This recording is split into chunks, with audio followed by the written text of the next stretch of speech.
Hey everyone, for this video I'm going to be building a Royal Blood pedalboard. So for the past few years I've been doing multiple Royal Blood covers and it's kind of been a mess. I can't use my standard bass pedalboard setup. I have a bunch of pedals on the floor every time I do a cover. So I thought it'd be nice to just have a Royal Blood specific pedalboard. Today's video is made possible by Ghostfire. I'm going to be demoing their T-Series pedalboard case. This is specifically the TEC-8. So to be transparent, Ghostfire did send me this product to try out, but they didn't give me any requirements. For this video, I'm going to be reviewing the pedalboard itself. I'm going to be demonstrating how I'm building my Royal Blood pedalboard, go through the effects and the overall pedalboard build at the end, and then also how I feel about the Ghostfire product at the end. All right, to start the video off, let's just look overall at the Ghostfire case. So this is the Ghostfire flight case pedalboard. It is extremely lightweight, which I'm very happy with. So this is the bottom. You can see the rubber footing is here. So the buckles actually open the opposite way that you would normally for like a normal suitcase. And that's because the bottom of this is the actual pedalboard. So these locks would be too big and would be sticking out on the pedalboard. So let me just go ahead and open the case to show you what I'm talking about. So this is how the case opens. But the bottom of this is actually the pedalboard itself. The Velcro is already put on. You can see if the buckle was here, it'd be too big. So this is the whole board. So let's go ahead and start planning the board. So when I first asked Ghostfire for this pedalboard, I thought I would be able to get away with just 8 pedals. Then I thought, oh, maybe I want to do both the guitar and bass parts in one board so I don't have to use my bass pedalboard as well. But now seeing how much real estate I have on the pedalboard, I don't think that is possible. So what I think this is going to have to just be purely guitar track. To go over Royal Blood, the first main component is that you need to split your signal into 2. There is a guitar and a bass track. Normally what I do is I take the Boss TU tuner and you can see it has 2 outputs, bypass, and then one gets muted when you click it. So I always do the bypass as the guitar signal, which I can call track 1, because that guitar signal is almost always going. And then the output 1 I can mute, which is the bass track. But usually when they add and remove layers, they're removing the bass track. And there's certain songs where it's the other way around. So I think Boilermaker, you hear only the bass, but for most of the covers, I think this is fine to do it this way. Going back to the planning, I was hoping to be able to put both my bass and my guitar DIs on one pedalboard. So it would just, a short summary would be this: tuner going to guitar track, bypass guitar track, track 2 output going to the bass DI, but I don't have enough room on this pedalboard for everything. So that's why planning is important. I actually did plan this out a little bit. What I'm gonna do is just visually try to put all the pedals on the board. And it's not just about the pedals too, it's also about the power supplies. And I do want to say that Ghostfire actually was kind enough to send me their own power supply that has 10 outputs, which is really nice. And then for the 9 and 10 switches, you can choose the voltage between 9 to 18 volts. Anyways, let's go ahead and just visually plan this.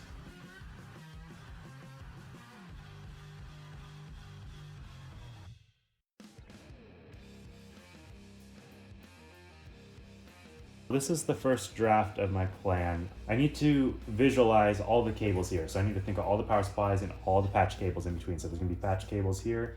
There's gonna be power supplies all on top. Most of these pedals, actually almost all these pedals have power supplies on the top, so I don't need to think too much about that. It's just this one's on the side.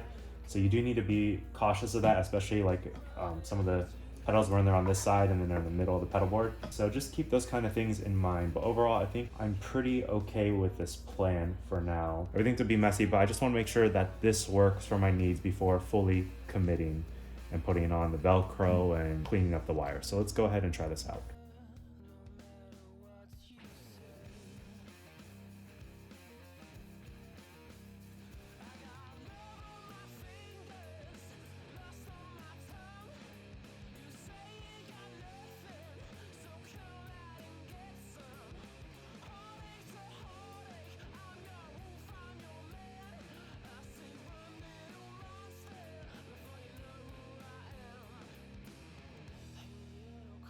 Okay, so this wiring is terrible. You should never do this. I'm starting to feel the effects of not having something like a pedal train where I can put the cables under. So yeah, while it does look bad, before even committing to this, I need to make sure this actually suits my needs. So I just want to make sure this pedalboard works. So I'm gonna go ahead and plug it in and make sure it works. Because if it doesn't work, I have to troubleshoot. But if it does work and suits exactly what I need, then I can think about actually cleaning it up or if there are any adjustments I need to make. Okay, so this is the pedalboard right now. Again, very messy. I realize I don't have like a 1-foot cable or like a 6-inch foot cable to go from the POG to the bad stone. And again, I still have to figure out how I'm gonna get this wiring to look clean. Also, these aren't right angle cables, but I need the right angle cables for these pedals to fit. So, you know, these are just problems you kind of think about when building the pedal board. But anyways, for now, I wanna make sure this works. What I'm gonna do is actually mute the bass track.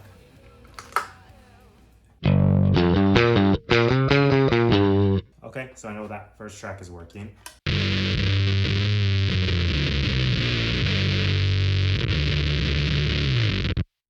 Okay, and then if I unmute it. Okay, so functionality wise, everything on the board is good. Looks god awful, the maintenance would be terrible on this. If there were right angle cables, this would be a little bit easier on both the power supplies, but because it's not, it's making it tougher. Or if I had a pedal train style board where I could kind of hide all the cables under, I've never had to cleanly show cables above. So it's gonna be a lot of zip tie work right now, what I'm thinking, and I'm actually not the best person for the job for this, but yeah, let's go ahead and try that out.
All right, so this is the board with some zip ties. I got the cabling to be a lot cleaner. It's still not as clean as I'd like to be. I think I just put too many pedals on this pedal board. I think I probably should have gone for the 10 or 12 size version of this. This is the 8, where it's supposed to fit 8, which pretty much has 7 pedals, and 2 of them being quite large, as well as the power supply. Happy with the product. So going through the chain.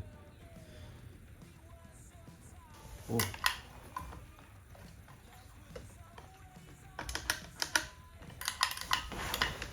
So good news, I got the wiring cleared up, looks a lot cleaner. The only issue is while I was filming my review, my guitar amp simulator won't turn on. It's not working on batteries or anything, so it's not an issue here. Something just died in the pedal. Like, I literally tried to put a battery in it.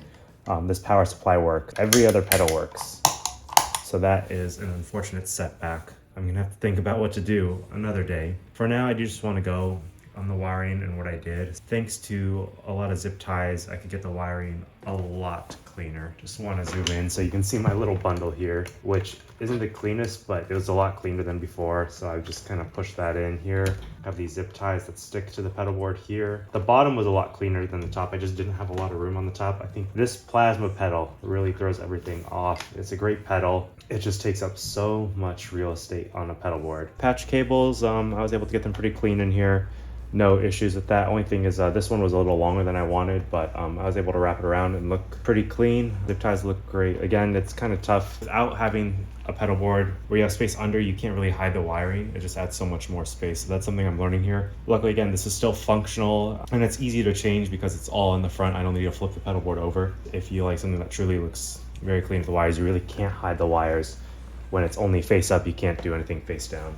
Okay, so this is the new setup. It's actually been over a month since I filmed the last portion of my video. So basically what happened is my Sansamp GT2, my guitar preamp, it just died. So what I did is I replaced it with a different preamp I had, but I really didn't like how it sounded when I filmed that video a week later. So I kind of sat on it and decided to look at different preamps, and I got this Flamma guitar preamp, which is one of the top selling Amazon ones. And I actually like it a lot more than my Sansamp GT, so I'm glad I got it. But yeah, the holidays came around, so I delayed filming this. And I made a lot of edits to the pedal board since then, and I just wanted to be happy with the pedal board before presenting it in a video form. Going through the changes, the first one was the Flamma pedal. So this is the new guitar preamp. Another issue I had was the signal chain. I put my phaser before my distortions, and when you put modulation pedals, very different sound, which most people don't like. But again, there's certain bands like Tame Impala where that's kind of their signature sound, using modulation before distortions, but in general, you usually don't do that. So those are the two big changes. These are not actually on the board, but this is my bass pedal chain, the TEC-21 Red Ripper and the TEC-21 bass preamp. So I'm just going to use these two outlets here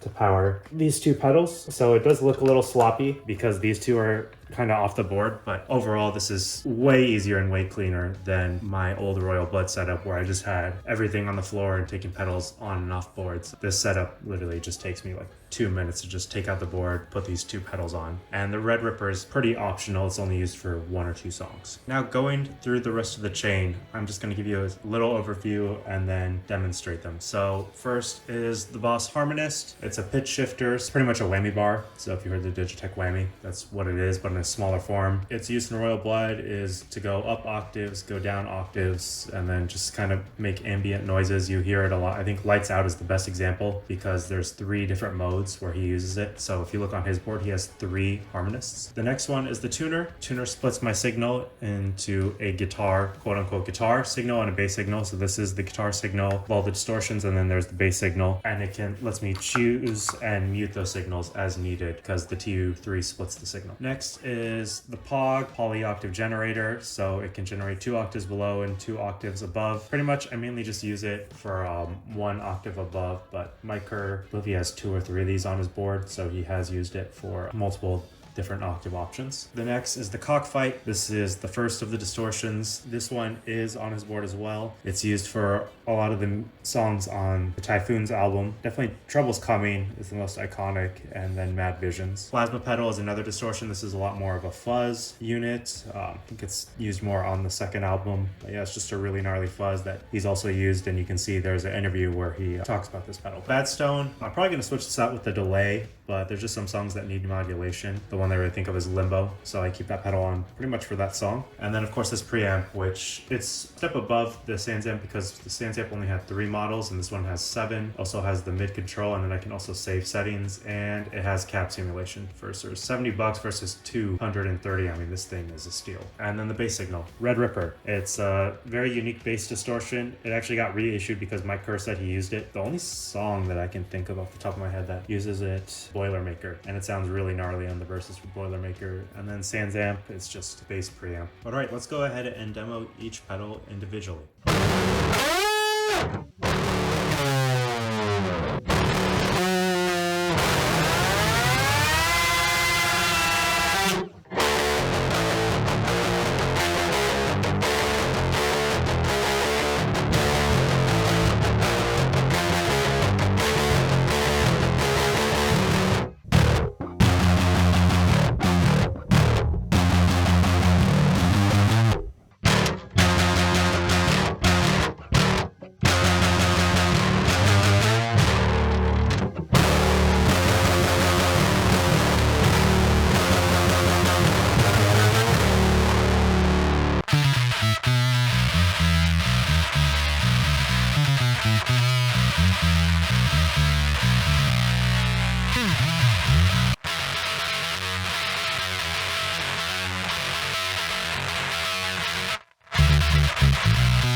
Okay, so here is the final product of the Ghostfire board. Honestly, I can say I'm really happy with the product and how the way this base pedalboard turned out. So I had a lot of setbacks building this pedalboard. That happens when you build a pedalboard, but this was probably the most setbacks I've had building a board. It's not Ghostfire's fault. It was some of my mistakes and then just equipment not working. The worst part was my preamp just going out. That just defeated me.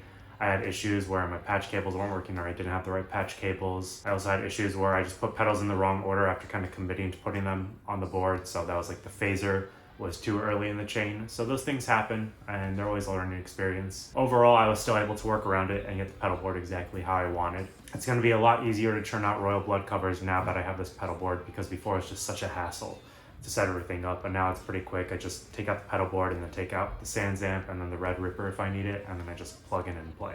I think I still need to work a little bit with this distortion. Sometimes the guitar would sound a little too gainy or a little too crunchy, not quite the way I wanted, but overall still pretty happy to have this set up and just slowly tweak it and modify it the way I want. Now when it comes to the build of the pedalboard, initially I actually was discouraged that it's just flat, there's nothing rails underneath, kind of like a traditional pedal train.